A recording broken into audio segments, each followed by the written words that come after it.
Okay, so this is just going to be some extra stuff that's useful, some different effects. I'll show you some ways of animating with motion tweens and different layers and parenting, and we'll also look at cameras, maybe not in that order. But first let's just look at some filters and effects we can apply to things. So we'll start off with using the text tool, which I don't think I really went into last time I went through tools. So we go to properties, we can see all of our different text stuff here. So we can pick our font, put some text down. We can change the size. If you just use the scroll, it only lets you get to size 96, but if we select it and just write in whatever size we want, so let's go for like 250, then we can change our size.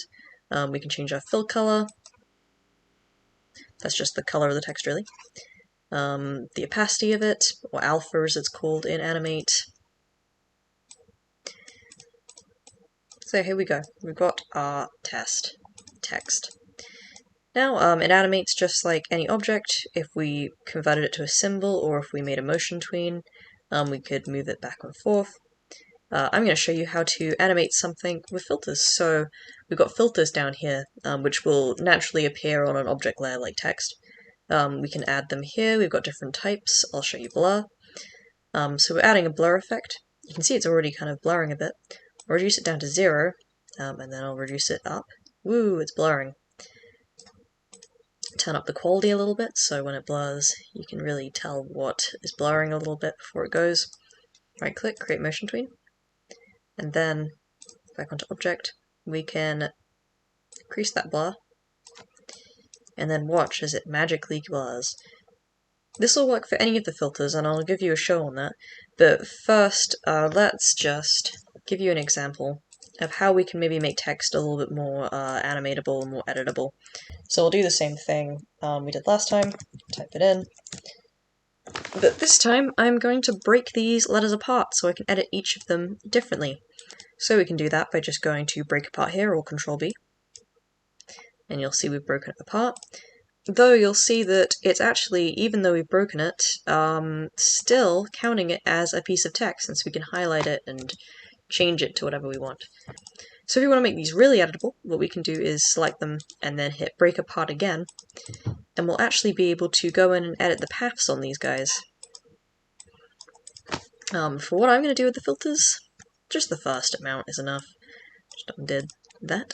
So, our letters all separate but still text. So we can apply some filters. Let's go through them. Drop shadow, adds a little shadow, and play with the settings. Blur, we saw, blurs it. Glow, adds a glow effect. You can change the color of it so it matches a little bit more. Really boost it, add some other effects. Bevel, gives it that 3D effect. Gradient glow will add that glow effect, but this time you can choose between 2 colors. Gradient bevel, again, another beveling effect.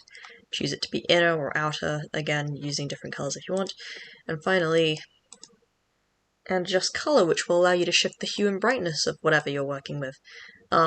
So these filters don't appear for everything. If I was to just draw something simply, I have my tablet on me right now. So if we look around on object, there aren't actually any filters for the object, but we can filter the entire frame of something.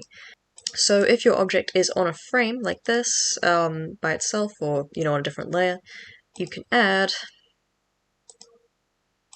something that will filter it all, the one layer. In fact, you can see that it's got a filter on it because of this little white dot. So that's a way of getting around or not appearing in the object panel, is doing it in the frame panel. So now it's applied to the frame. You can just go later in the frame and then add a different keyframe, and it won't oh! Hey, yeah, there we go. A bit of classic Adobe there, alright. Always make sure to save your files. Do not do what I did and not save my files.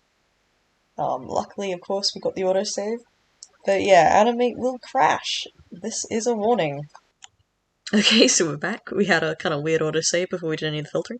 If I just add a new layer, draw a circle again, go on frame, click here, go to frame, add filters, blur, blur it, go a little bit later on, frame, unblur it. And you'll see that it just makes a new image. So if you were going to animate this, you'd either have to convert this into some sort of symbol, probably a button, or you'd have to very painstakingly draw it out using just a bit of a blur at a time and a bit of a blur at a time. Kind of like keyframe animation. So yeah, fun of filters and Adobe crashes. So let's have a look at cameras. So I've drawn a little test animation here. It's sketchy. Just a guy standing up. But you might have noticed a problem. His head clips off the damn page. Not very good. I can't even move this layer that easily. Maybe I could convert it into a sequence and move it that way. But if I wanted to move it and keep all the lines on this layer, I'd have to go through and have to move every single layer down a bit, all that stuff. Can't even select them, move them down, because it only does the one layer.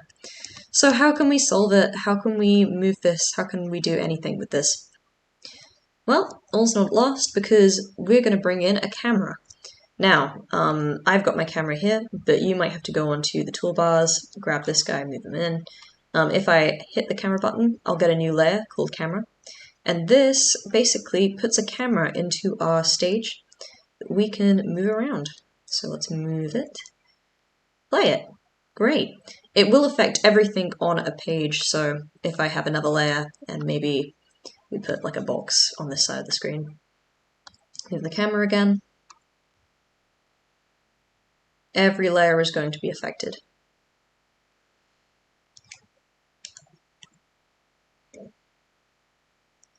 So very useful if you've got maybe a background and a character and you want to do a zoom in or a zoom out, because we can also animate this camera. If I put in a motion tween, then you'll see that I can go over here, change my camera settings a bit, and now, as my guy stands up, get zoom in on the face. So yeah, very easy way of conducting where you're looking on a scene, and very useful for doing interesting camera effects. So here's another interesting tip. Say you've got a character like this one I've hastily slapped together, and he's all in different layers. We've got a body layer, we've got a head layer, we've got an arm layer, we've got another arm layer. We want him to maybe do a little bit of a sway back and forth with his arms. Well, we can very easily do this with motion tweens, and we can make it so when we move the body, the arms and the head come along, when we try and move it now, the pivot point's down here. So as I move it, just the body moves. We want everything to move along with them. So we can do that by going to here, the parenting view. If we hit it, we can see we've got these little options here that allow us to kind of group things together and animate them separately. So if I grab this little color, you can see as I drag out, this little arrow appears. If I drag it to the layer I want it to attach to, so I want the head to be attached to the body, I want the arm to be attached to the body, and I want the other arm to be attached to the body. If I move the body around, now, everything comes with it. So if I was then to create a motion tween,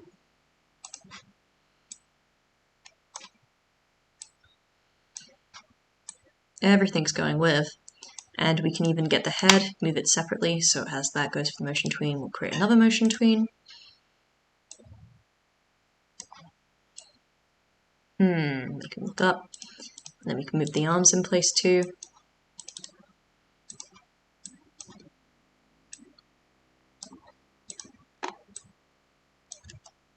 Make sure to put your pivot points in as well.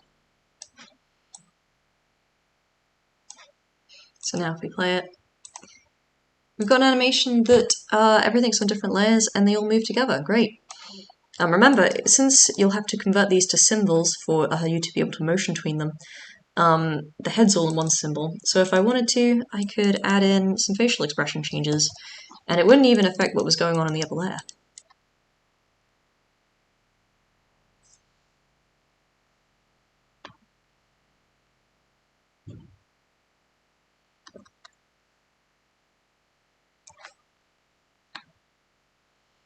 So now we check it back. You can see we've got a little bit of facial expression changing. So yeah, that's a way of getting some body animation without having to spend your entire time redrawing things. If there's one thing that digital animation's about, especially when you move into the industry, it's about efficiency.